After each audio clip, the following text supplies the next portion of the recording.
Hey folks, today will be a short video from the workroom, and because Google wants to hold my phone number hostage just to do a video longer than 15 minutes, I'm going to start every video with an obligatory fuck you Google. So fuck you Google, you don't get to hold my phone number hostage. I don't care about you. Sorry about this folks, right there. Here is the Monstera adansonii cutting that I was originally going to keep as the starter tube for the healthy cranking adansonii that's growing on the floor, which we'll see in a second.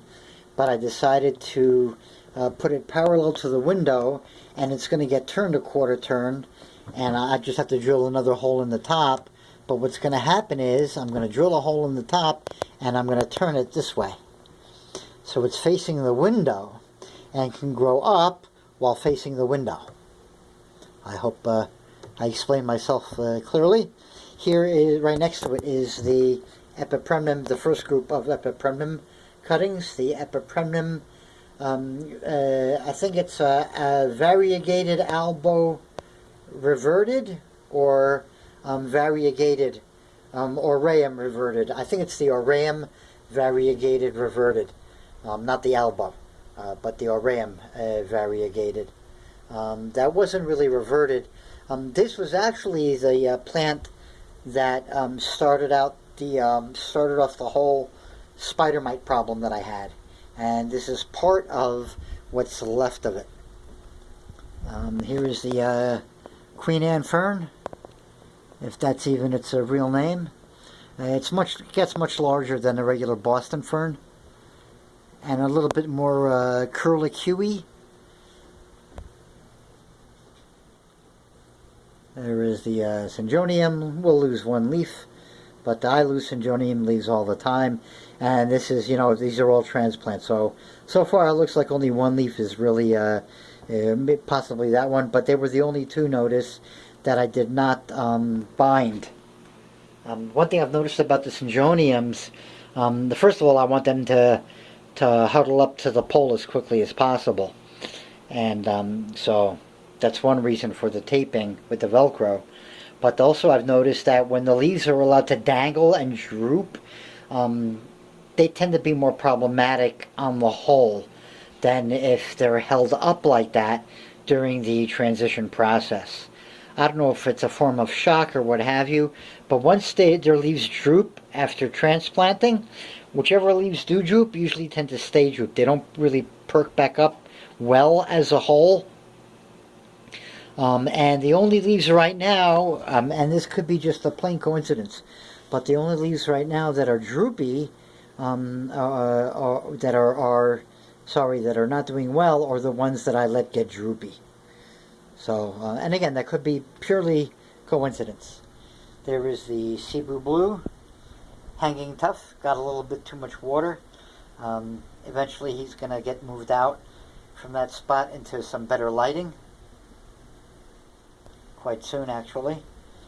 Here we can see the Silver Sword losing a leaf. This was the top cut from the secondary stem, but this was a just a straight cut above soil line, so I actually expected to lose a leaf or two.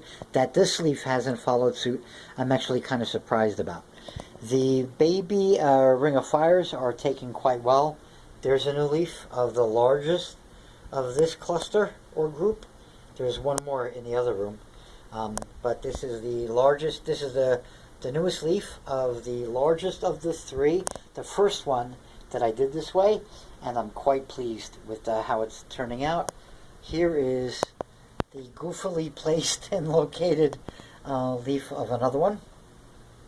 Right there. It's not facing towards us. Well, it is, but growing upwards and directly.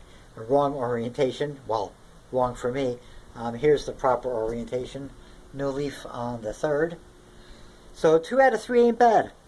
And this one will ultimately self-correct once it gets used to the lighting situation.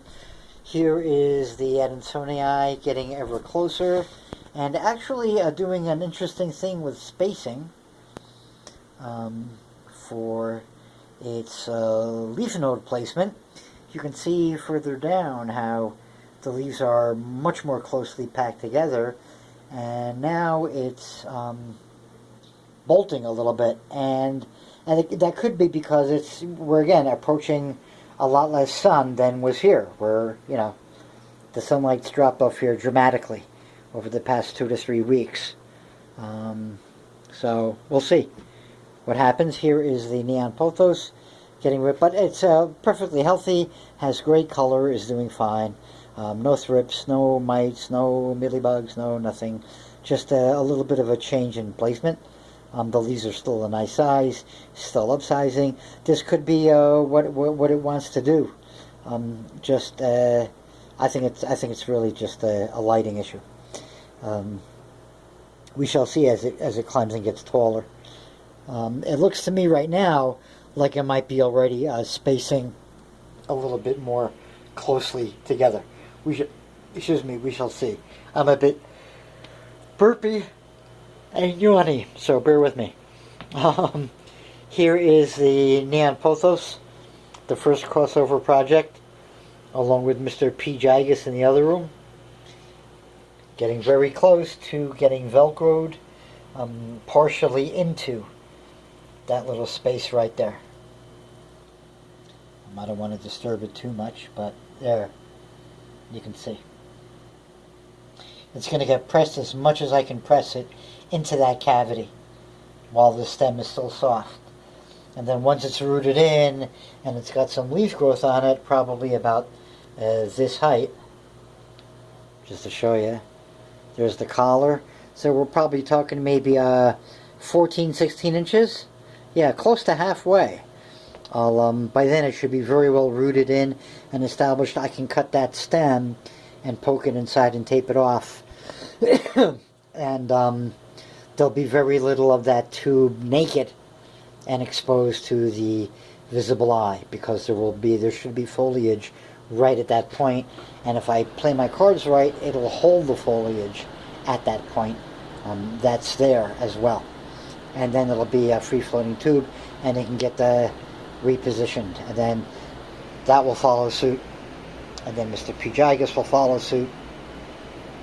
And I already have plans for what to do with the Philodendron gigas base plant that will become a base plant. That's getting chopped up into nodes galore, and every leaf remaining will ultimately get slapped, I think, onto at least a brand new half tube for rapid upsizing. But more on that later.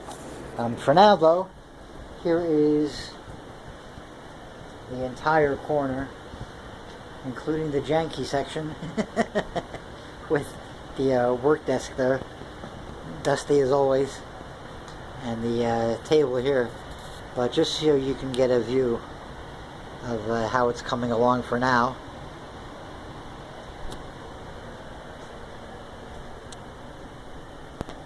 And if I gave a crap about the room's appearance, it would look far different, I'm sure. But right now, just as an experiment with the black background, and for this tube thing is a brand new deal. So I want to see how it turns out before I declare it a win, or something I just end up getting sick of. But this is what it looks like for now.